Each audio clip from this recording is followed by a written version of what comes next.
Hey, it's Chris with Chris's Comments, the show of common sense on common ground no matter what the subject. And in case you're wondering, yes, I did get a haircut.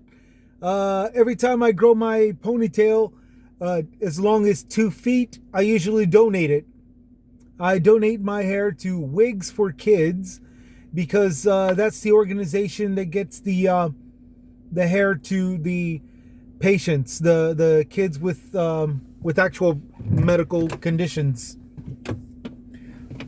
They get it first, and if none of them wants it, then Wigs for Kids puts it on the rack and lets the general public buy it. So, but I'm assuming that it's going straight to the patients. Who in the world would turn down 2 feet of hair? But that's just me talking. I don't really know. It's none of my business.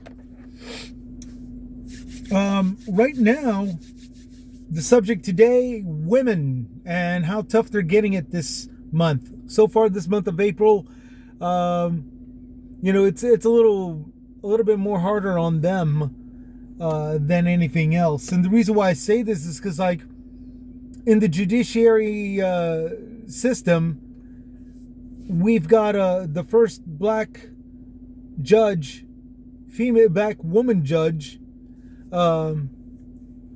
and appointed. And instead of celebrating, instead of everybody being as happy as we were when the first black man became president,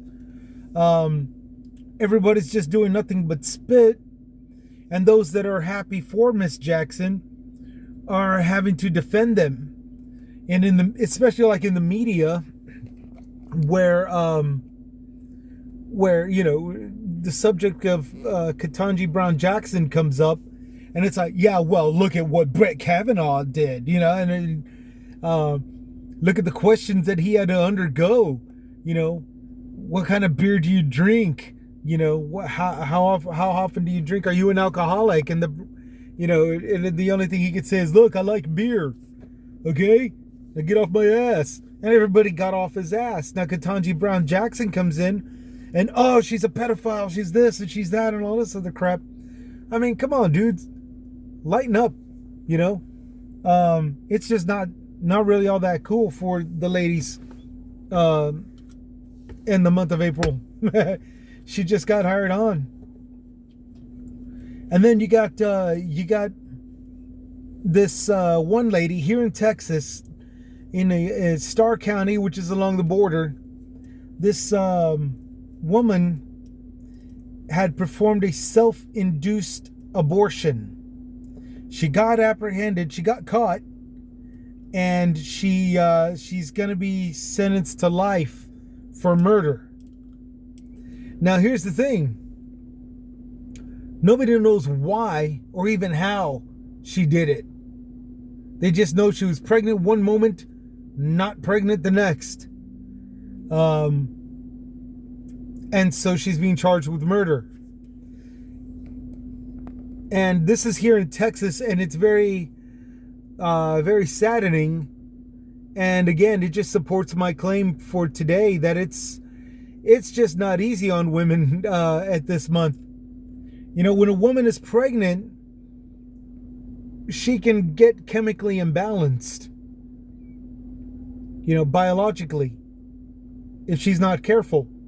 Or even if she is careful.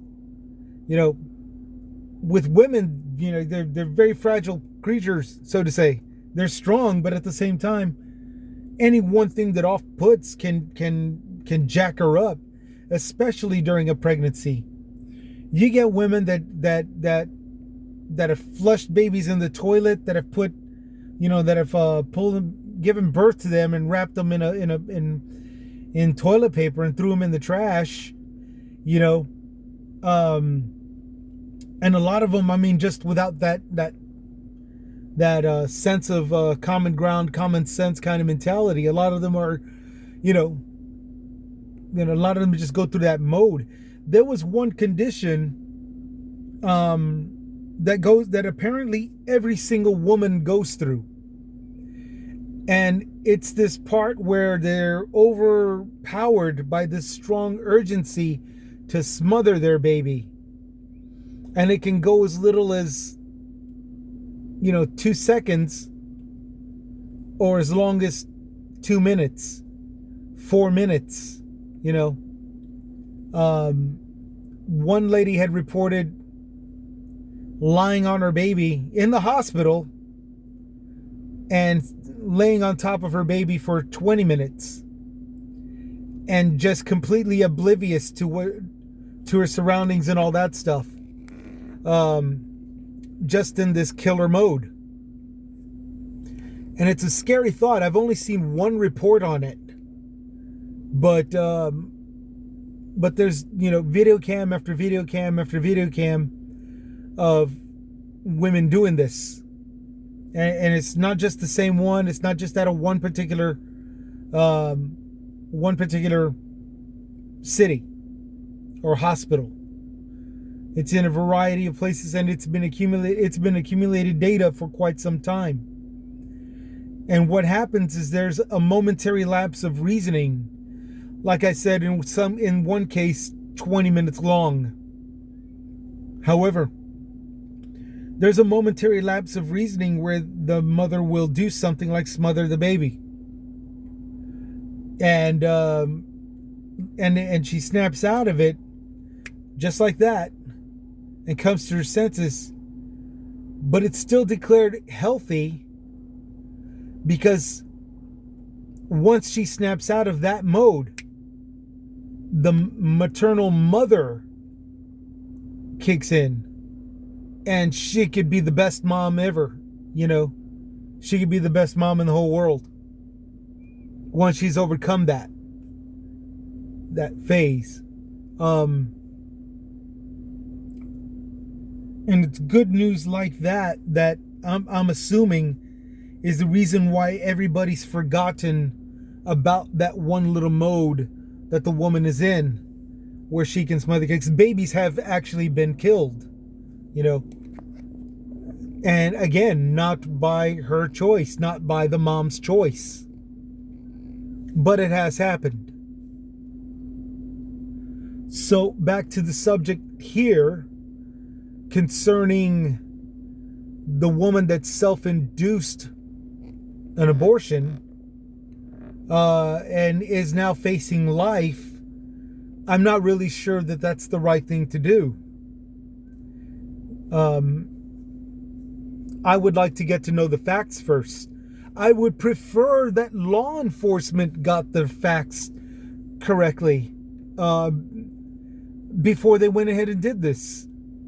Because again, right now, it's just this woman, and I already forgot the name. I read it earlier this morning while taking my cup of coffee, and I just completely forgot the rest of the article. She was pregnant one moment, not pregnant the next. Ergo, the baby got aborted and all this good stuff. And I'm told self-induced because abortion clinics are no longer operational here in Texas. This wasn't here in San Antonio. This was here in Texas. But it was Starr County, not San Antonio City. So yeah, I mean it's a very alarming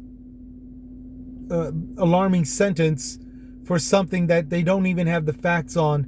And if you've listened to any of my other previous arguments, like Operation Lone Star, and they're handling migrants, there's a lot of them being charged with a lot of trespassing and illegal activity and stuff like that. And there's no physical evidence of it. In point of fact, there's also very little to nothing evidence of them being illegals. They're being charged under Operation Lone Star, as illegal felons, trespassing through a law. Trespassing is a misdemeanor. And some of them that got thrown behind bars are American. I mean, they're not even, some of them aren't even Latinos. There was a white woman just 200 miles inside of the border, inside Texas, got pulled over for speeding, found a loose leaf, which is less than 2 ounces of marijuana, a marijuana leaf in the glove box. So she was charged as an illegal felon under trespassing laws. She wasn't trespassing anywhere. She was pulled over for speeding, and she had no prior record, despite the fact that she had less than 2 grams, less than 2 grams of marijuana. And then to top it all off, wasn't even an illegal citizen. She was an American. But she got charged felony immigrant trespassing. Okay? And now I'm hearing news this morning, news of a woman self-induced an abortion and now has to face life. And is currently set on bail for $500,000. She's being charged life, but is also being charged $500,000 bail. I mean, honestly, this is proof that not only is it a hate thing, legalized hate, but it's a racket. It's just a racket to milk people, to squeeze people money out of money and all this good stuff in the name of justice. You know, in the name of making you believe that you are more safe here and secured. So for right now, it's just a tough time for women right now, and I hope things lighten up a little bit better, become a little bit more easier for you, and that's really all that I wanted to say. I feel you, and I hope everything turns out for the better. That's all that I got right now. I got to get back to work. I'm doing this all on my lunch break. But hope y'all are staying safe out there, and that you're doing good, and that you keep on taking care. Okay? We'll see y'all later. So y'all take it easy. This is Chris with Chris's Comments signing out.